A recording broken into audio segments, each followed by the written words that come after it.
हम लगा रहे हैं मछली में मसाला। ये 2 किलो मछली है, काला पॉपलेट। इसमें हम डालेंगे नमक 2 खाने के चम्मच,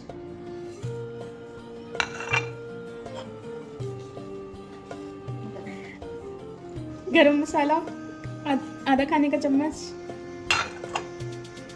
धनिया 2 खाने के चम्मच,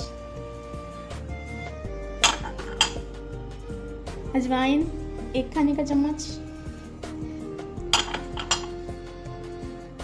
लाल मिर्च पिसी हुई 2 खाने के चम्मच,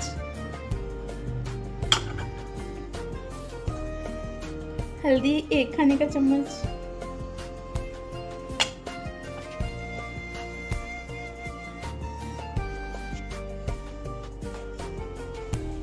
इसमें हम डालेंगे अदरक लहसुन का पेस्ट और इसमें हरी मिर्चें भी ग्राइंड की हुई है साथ में। ये तकरीबन 2 चम्मच अदरक है, 2 चम्मच लहसुन है और हरी मिर्चें हैं।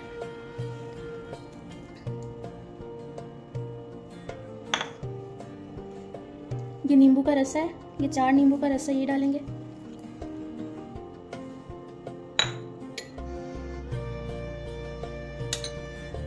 ये आधा कप प्याली दही है, ये डालेंगे।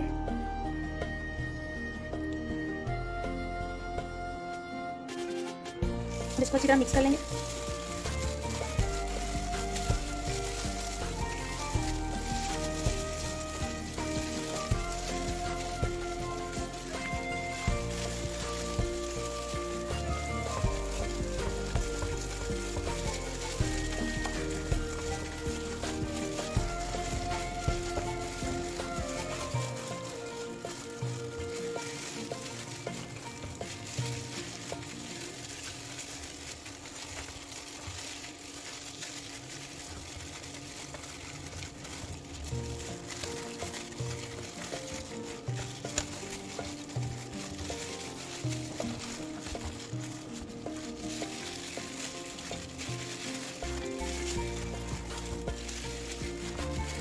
मछली में हमारा मसाला जो है वो लग चुका है। अब इसको हम आधे घंटे के लिए मैरिनेशन के लिए छोड़ देंगे।